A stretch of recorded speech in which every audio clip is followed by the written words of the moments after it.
श्रीमते रामानुजाय नमः। श्रीशैलेशदयापात्रं धीभक्त्यादिगुणाढवं यतीन्द्रपवनं वन्दे रम्येजमातरं मुनिं रम्येजमातृयोगीन्द्रपादरेखामयं सदा तदा यतात्मसत्तादिं रामानुजमुनिं भजे। लक्ष्मीनाथसमारम्भं नाथयामुनमध्यमाम् अस्मदाचार्यपर्यन्तां वन्दे गुरुपरम्पराम्। श्रीमच्छठारियतिराजकृपावलम्बं सौम्योपयन्त्रि गगनाद्रिमुनीन्द्रभक्तं वेदान्तयुग्मविशदीकरणप्रवीणं रामानुजं यतिवरं गुरुमाश्रयामः। श्रीमद्काश्यपवंशमध्यगगने श्रीचन्द्रवद्भासितं श्रीमद्वेङ्कटनाथसेवनरतं भानाचलोपासकं श्रीमधुसूदनादिकृपया सम्प्राप्य मन्त्रादिकं वन्देऽहं बुधवार्यमाधवगुरोः पादारविन्दं सदा। जय श्रीमन्नारायण।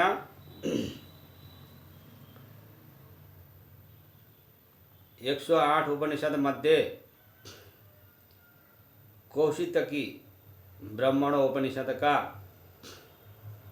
प्रथम द्वितीय और तृतीय अध्याय पूरा हम लोगों ने करके छोड़े थे। अब हम लोग चतुर्थ अध्याय में प्रवेश कर रहे हैं। जय श्रीमन्नारायण। अथ गार्ग्यो हवै बालाकिरनुचानः स्पष्ट आशा यो यमूषि नरेषु सत्तो मत्स्येषु कुरुपाञ्चालेषु काशी विदेहीष्वेति स हाजातशत्रुं काश्यमेत्योवाच ब्रह्म ते ब्रवाणेति तं होवाच जातशत्रुः सहस्रं तद्यस्त इत्येतस्यं वाचि जनको जनक इति वा वो जना धावन्तीति। स होवाच बालाकिर्या एवैष आदित्ये पुरुषस्तमेवा हामुपासयति तं होवाच जातशत्रुर्मामैवं तस्मिन् समबाधयिष्ठा बृहन् पानरवासाधिष्ठाः सर्वेषां भूतानां मूर्धेति वा अहमेतद्वा उपासयति स यो हैतमेवमुपास्तेधिष्ठाः सर्वेषां भूतानां मूर्धा भवन्ति। स होवाच बालाकिर्या एवैष चन्द्रमसि पुरुषोत्तमेवाहमुपासयति तं होवाच जातशत्रुर्मामैवं तस्मिन् समवादयिष्ठाः सोमो राजन्नस्यात्मेति वा अहमेतमुपासयति स यो हैतमेवमुपास्तेर्नस्यात्मा भवति।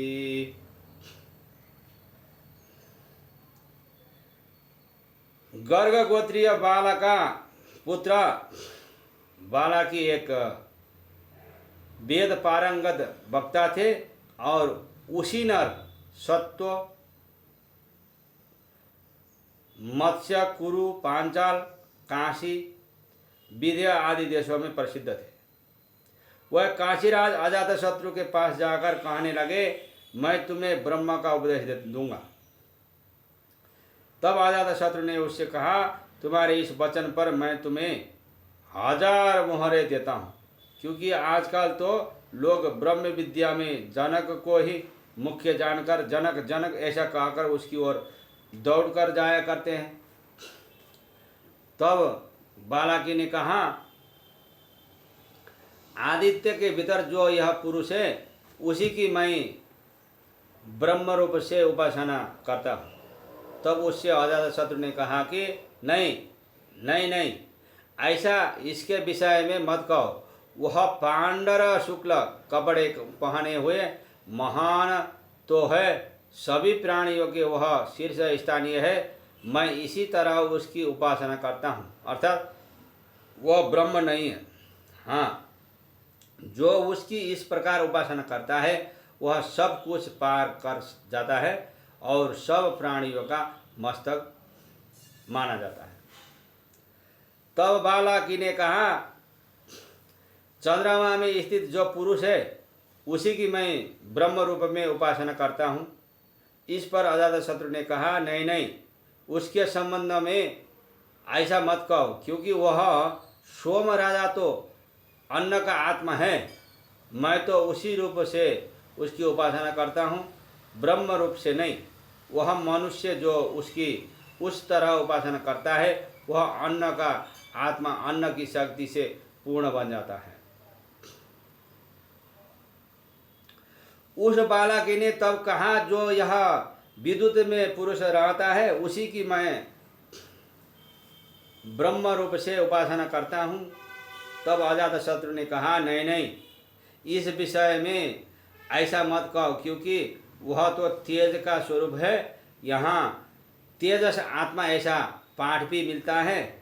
मैं उसकी ऐसी ही उपासना करता हूँ। कोई भी मनुष्य यदि इस रूप में उसकी उपासना करता है तो वह तेज का आत्मा तेज में पूर्ण हो जाता है। तब बालाकी ने कहा, यह जो मेघ गर्जना में पुरुष है उसी को मैं ब्रह्म मानकर उसकी उपासना करता हूँ। इस पर अजातशत्रु ने कहा, नहीं नहीं, उसके विषय में ऐसा मत कहो, वह तो शब्द की शक्ति आत्मा है। ऐसा मानकर मैं उसकी उपासना करता हूँ। जो उसकी इस प्रकार से उपासना करता है वह शब्द के आत्मरूप शब्द शक्ति से पूर्ण हो जाता है।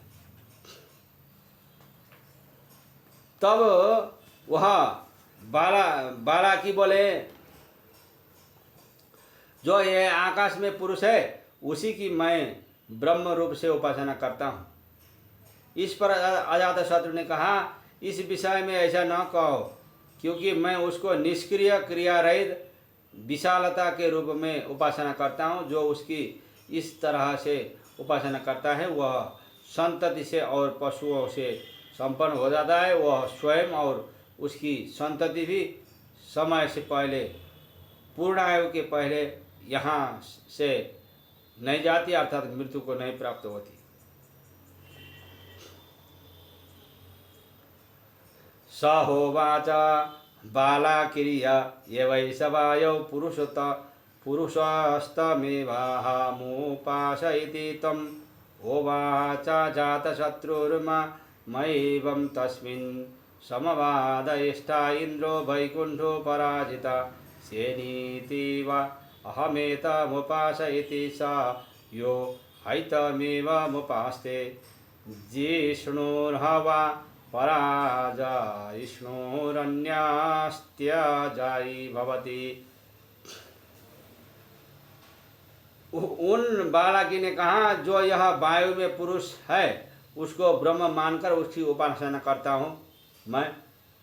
इस पर अजातशत्रु ने कहा, इसके विषय में मुझे आप ऐसा मत कहिए, क्योंकि मैं तो उसकी इंद्र वैकुंठ या अपराजिता सेना मानकर उपासना करता हूँ। और जो कोई भी इस तरह से उसकी उपासना करेगा वह सर्वदा विजेता, किसी से न हारने वाला और सभी शत्रुओं पर विजय होता है।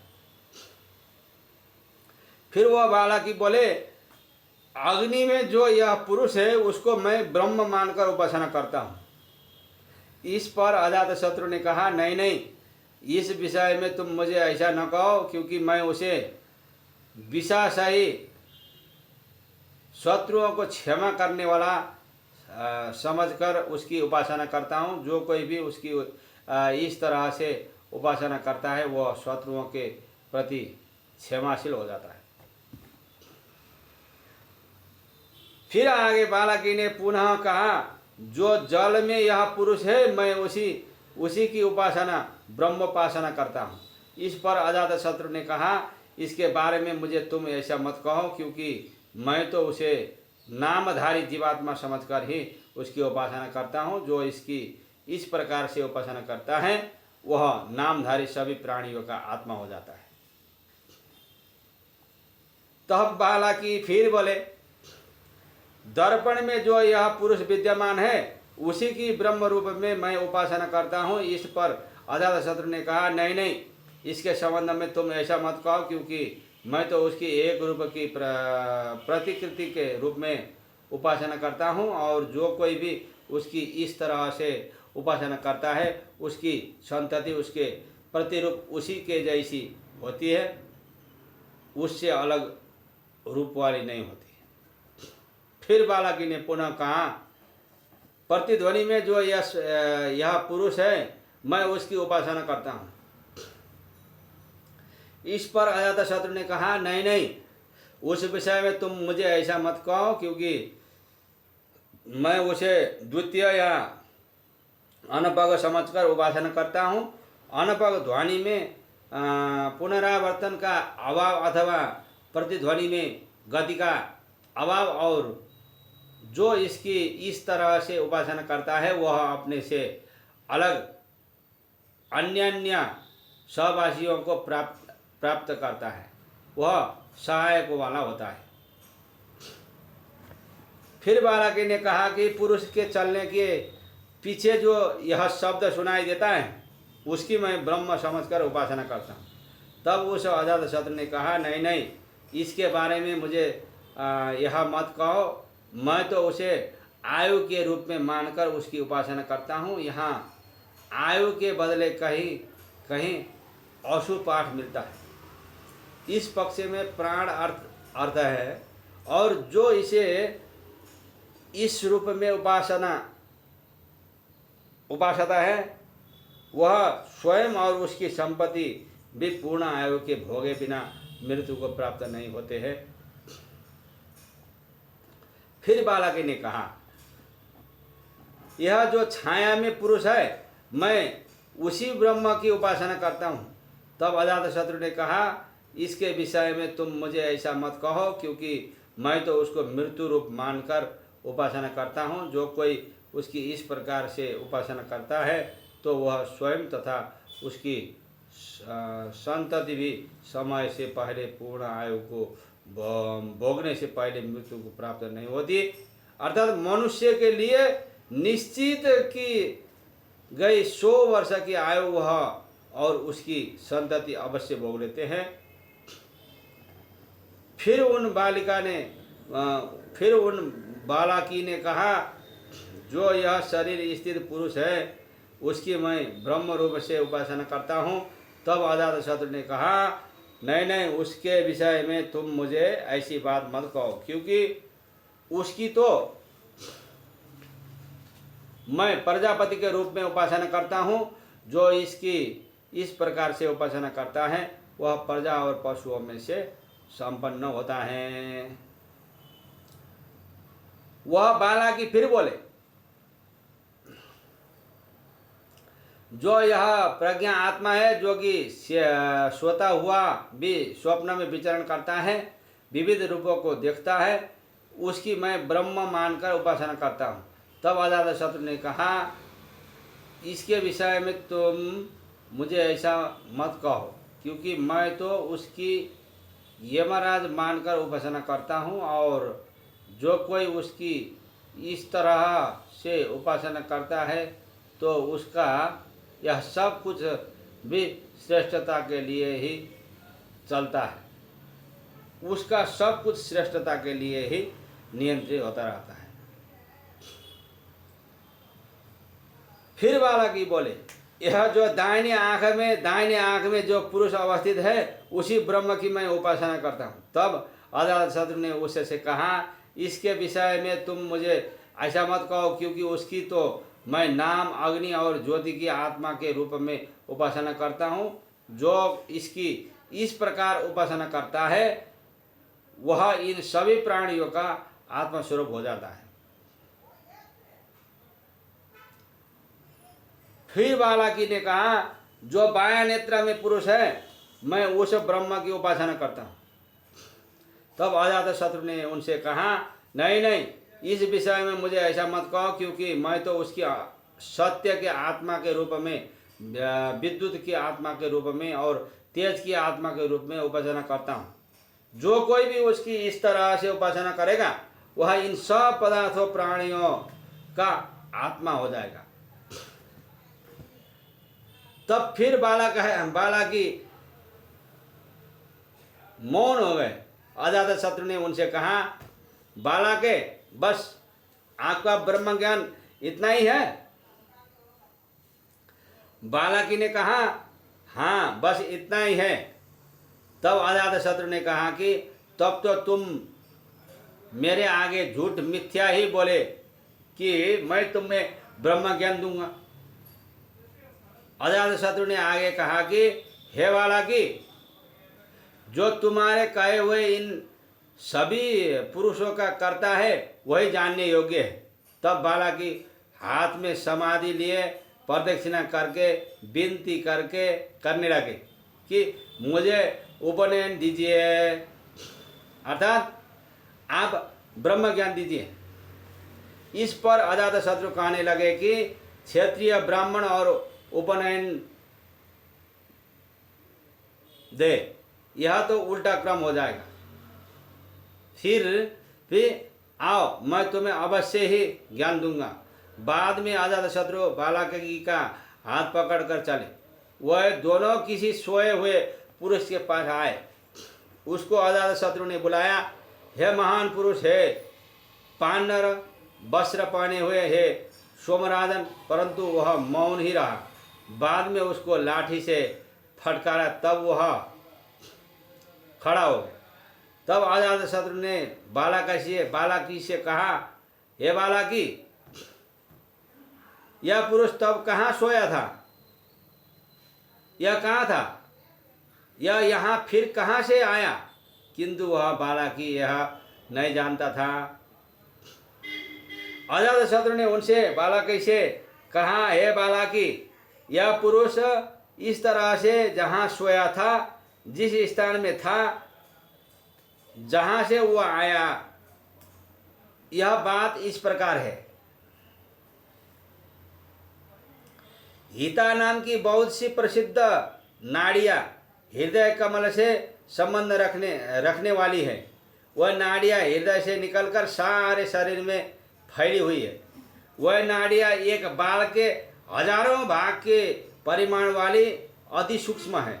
यह नाड़ियाँ अति सूक्ष्म पिंगल वर्ण वाली है। शुक्ल, कृष्ण, पीत, रक्त आदि अनेक रंगों के सूक्ष्मादि सूक्ष्म अंशों से वह युक्त है। जिस समय वह सोया हुआ पुरुष किसी स्वप्न को नहीं देखता, उस समय वह इस मुख्य प्राण तत्व में ही एक ही भाव प्राप्त करके रहता है। तब वाणी अपने सभी नामों के साथ प्राण तत्व में विलीन हो जाती है। चक्षु सभी रूपों के साथ प्राण तत्व में विलीन होता है। श्रोत्रेंद्रिय सभी शब्दों के साथ प्राण तत्व में विलीन होती है। मन सभी ध्यानों के साथ प्राण तत्व में विलीन होता है। वह जब जागता है तब जैसे जलती हुई आग से चारों ओर चिंगारियां फैल जाती है, उसी प्रकार इस आत्मा से वाणी आदि सभी प्राण तत्व से निकलकर अपने अपने योग्य स्थान पर चले जाते हैं। बाद में उन प्राण तत्व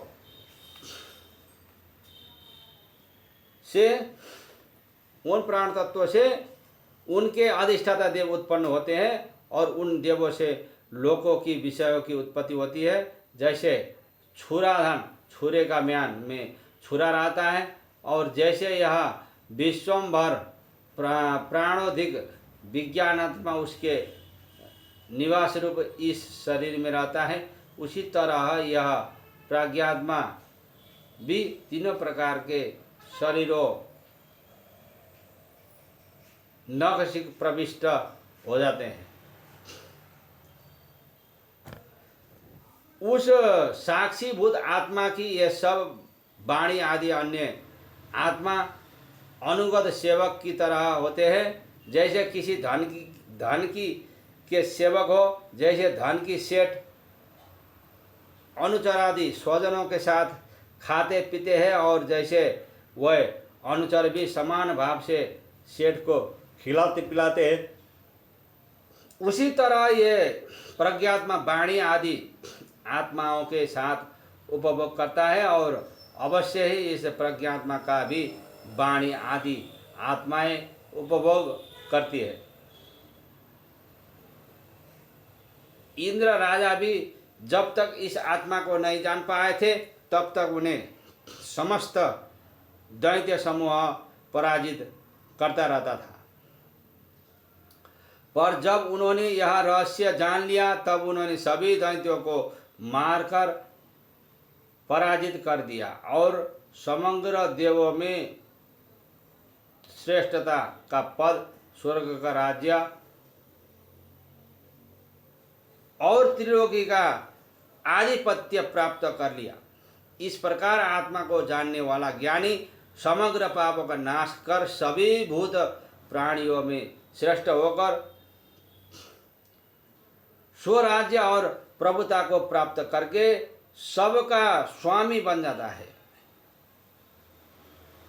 जो भी उपासक इस तरह से उसे जानता है, उसे उपर्युक्त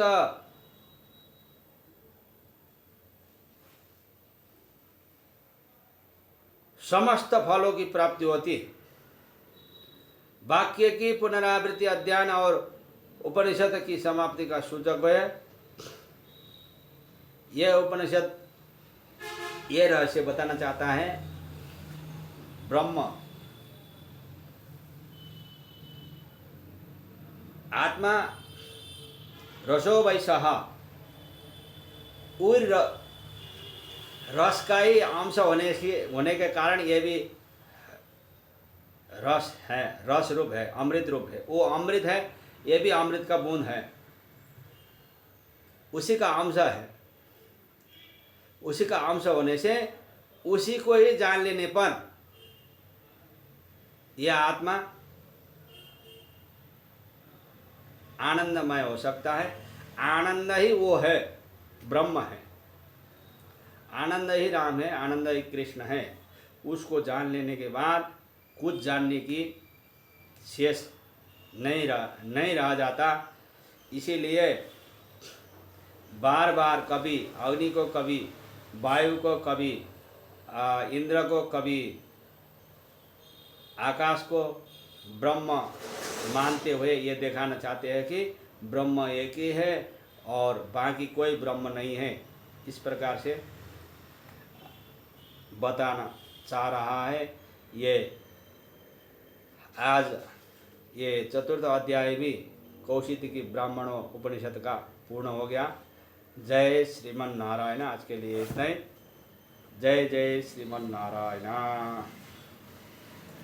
अस्मद्गुरु जय जय, परम गुरु जय जय, श्री सर्वगुरु रामानुज जय जय, रामानुज जय जय, यतिपति जय जय, श्री धरणीधर फणिपति जय जय, शठरिपु जय जय, कारिसेनु जय जय, श्री विश्वसेन मुनि सेनापति जय जय।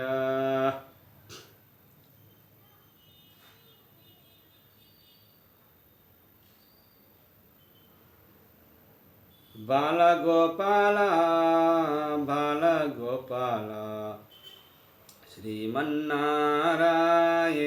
बाल गोपाल, बाल गोपाल बाल गोपाल, नंद नंदन बाल गोपाल, बाल गोपाल बाल गोपाल, गिरिधर बाल गोपाल। जय श्रीमन नारायण।